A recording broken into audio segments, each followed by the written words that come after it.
Comment ne pas récupérer? Tout d'abord, je ne suis pas partisane de tout ce qui est régime draconien.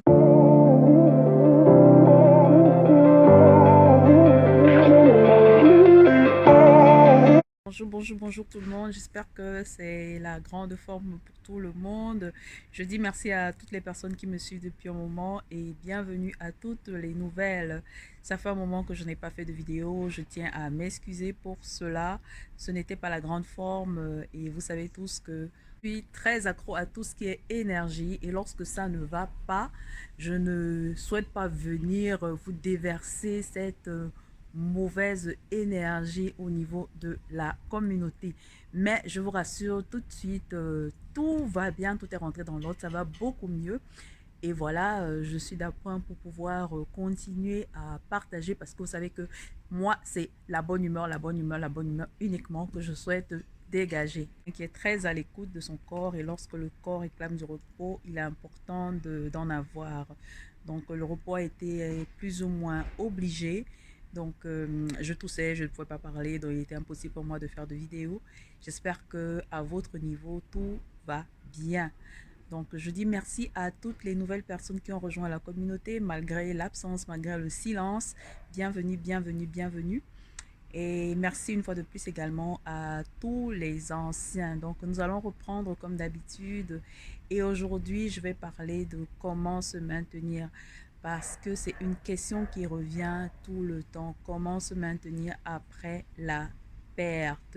C'est apparemment une problématique qui embête tout le monde. Je pense avoir déjà partagé ici plus tôt ce souci, mais je vais revenir là-dessus aujourd'hui parce que apparemment certaines personnes ne comprennent pas que lorsque nous sommes dans une logique de perte, c'est en fait un changement de mode de vie. Il est important de l'avoir à l'esprit parce que l'expérience a prouvé que pendant le régime draconien, nous évitons de manger tout ce que nous aimons. Je prends le cas par exemple des personnes qui aiment la cuisine africaine. Le fait de totalement se couper de tout ce qu'on aime, à la base déjà crée des frustrations et on n'a pas l'impression que on peut tenir sur le long terme. Donc c'est un aspect déjà à ne pas négliger. Le fait de complètement bannir tout ce qu'on aime manger en se disant il faut absolument que je perde. Il est important d'avoir certaines restrictions en termes par exemple, sucre, si on est addict au sucre, si on est addict à certaines choses qui ne nous aident pas dans le process, il est important de bannir ces choses. Mais totalement enlever tout ce que nous aimons lors du process ne peut que nous conduire à la frustration et la frustration n'aide pas beaucoup dans un processus de perte. Il est important d'avoir un bon état d'esprit, d'être à l'aise dans ce que nous sommes en train de faire. Je vais prendre un autre exemple. Je suis quelqu'un qui aime consommer, par exemple, le couscous. Subitement, pendant mon régime, je me contente uniquement de manger des salades, des salades, des salades, plus de couscous, rien du tout. Alors, ce qui va se passer, c'est que lorsque je vais atteindre peut-être mon poids idéal et que je vais me replonger dans le couscous que j'ai l'habitude de manger, il y a de fortes chances que le corps réagisse parce que voilà, le couscous, ça fait, je sais pas moi, des mois qu'il n'a pas eu à recevoir de couscous et subitement il reçoit du couscous. Forcément, il y aura une réaction. Donc, il est important d'avoir cette juste mesure. Pouvoir intégrer de temps en temps les mets que nous aimons pour que nous n'ayons pas l'impression, c'est un mode de vie. Je le dis et je le répète tout le temps ici, lorsque nous prenons conscience que nous devons faire quelque chose par rapport à notre poids, ne nous disons pas que c'est un process qui va tenir pendant 3 mois, pendant 6 mois, après les 6 mois, plus rien. Non. Nous changeons notre façon de nous alimenter, nous changeons notre façon de vivre parce que, comme je le dis toujours, c'est un package, c'est un tout. On peut avoir de très bons aliments, mais si derrière ces aliments, on ne pratique pas une activité, si derrière ces aliments, on n'essaye pas de dormir suffisamment, si derrière ces aliments, on a une quantité de stress énorme, il y a de fortes chances que tous les efforts soient vains. Donc, il est important de se dire que c'est une hygiène de vie. Est-ce que je dors suffisamment? Est-ce que je m'hydrate suffisamment? Je prends suffisamment d'eau? Est-ce que je prends le temps pour me reposer? Est-ce que même quand je vais à la gym, j'ai quand même des breaks parce que le corps a besoin de se restructurer, le muscle a besoin de se reconstituer? Est-ce que je tiens compte de tous ces aspects? Parce que dans tous les cas, tout excès nuit. Trop de sport, un moment, le muscle va se sentir stressé et il n'aura pas forcément la réaction que nous attendons. Donc, à chaque étape, il est important de tenir compte de tous ces aspects. Donc, je reviens une fois de plus. Lorsque je me lance dans un processus de perte, je perds, mais c'est mon hygiène de vie que je dois changer.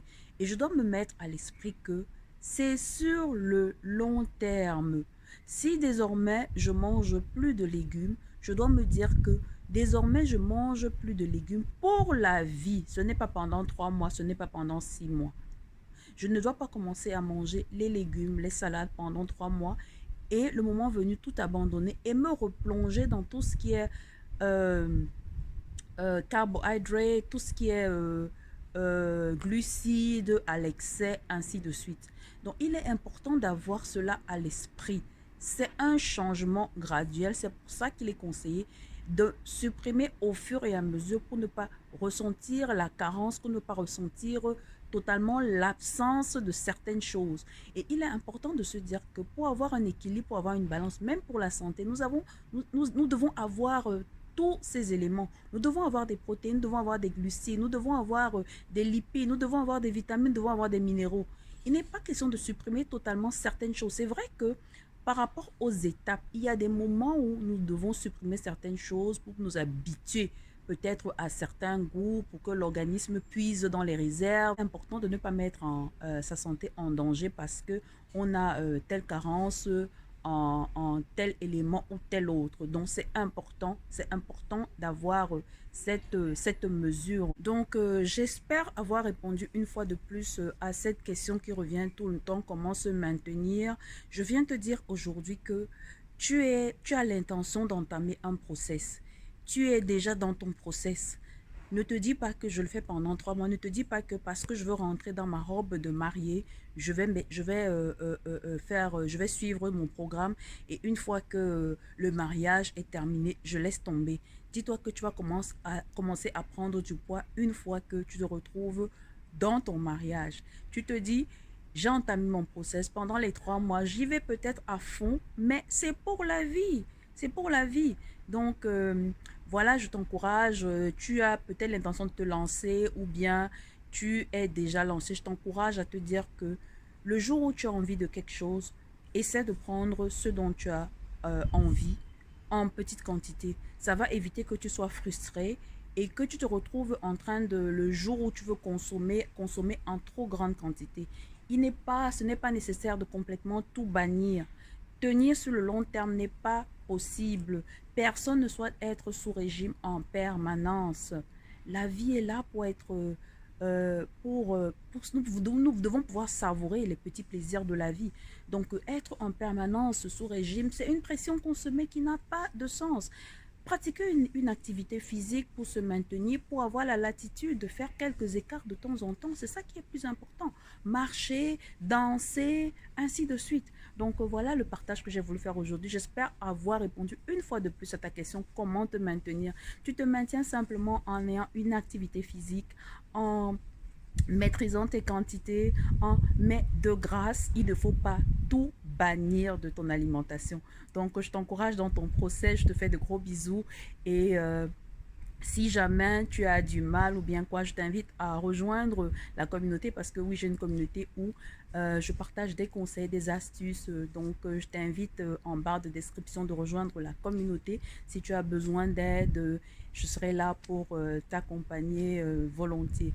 Donc, merci une fois de plus d'avoir suivi la vidéo et à très bientôt dans une prochaine.